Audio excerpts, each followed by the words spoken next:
Falar sobre a política de cotas é pensar que não se pode desvincular a política de cotas do racismo.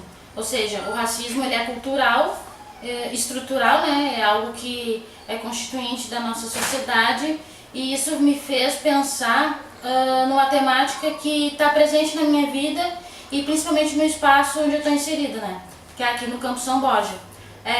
Quando foi proposto um artigo, eu pensei imediatamente num tema que tivesse relacionado com não só com a história que eu vivo, mas sim com a história que vem se construindo, né, na nossa sociedade.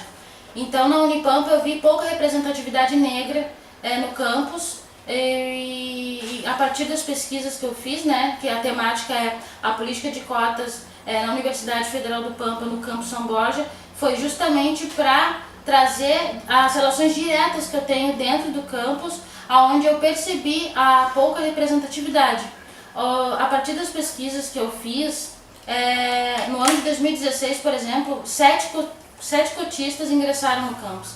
Ou seja, anualmente ingressam 300 ingressos no campus e apenas 7 cotistas. E isso me intrigou. Eu vejo na minha turma, por exemplo, de 50, 3 negros, né? No curso de serviço social, 50 também, 2 negros. E isso causa um certo comodismo nas pessoas, porque tu não vê a discussão. As pessoas não querem falar sobre a política de cotas, as pessoas não querem falar sobre o racismo, porque é algo que incomoda. Então, incomoda como se a gente deixa de lado, o problema ele vai continuar ali. Então, a gente precisa falar, a gente precisa trazer discussões, porque parte da gente, né? Como se diz, uma andorinha só não faz verão. Então, aos pouquinhos, tu vai conseguindo unir forças, né, a partir das tuas experiências, das tuas construções, das tuas discussões também, e problematizar, né? E a partir do momento que a gente problematiza, a gente tem a ciência de que algo está errado. Então, buscar trabalhar em cima da temática da política de cotas tentar entender essas referências que a gente tem, a referência europeia que a gente tem dentro das escolas, começam dentro das escolas. E perdura durante todos os espaços que a gente frequenta, né? Na universidade, por exemplo, autores negros dificilmente são citados nas obras, nas aulas, né? E acho que se a gente não enxerga essa problemática, essa problemática, a gente não tem a ciência de que não há uma representatividade.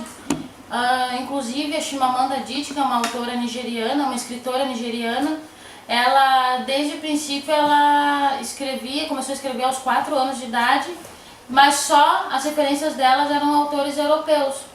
Então ela não se sentia pertencente da própria cultura, né?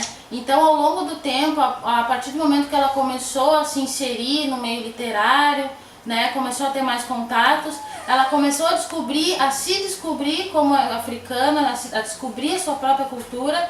Aí ela conseguiu, a partir das próprias referências dela, se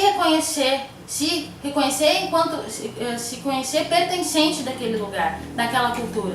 Então ela tem um texto que ela diz que é o perigo de uma única história, né? A gente saber a versão de uma história ou saber a história até ali. Então, a partir do momento que tu sabe pedaços da história, tu tem um conhecimento muito superficial do todo, né? Então, a partir do momento que tem esse conhecimento raso, é difícil construir ou até mesmo problematizar uma construção coletiva do conhecimento.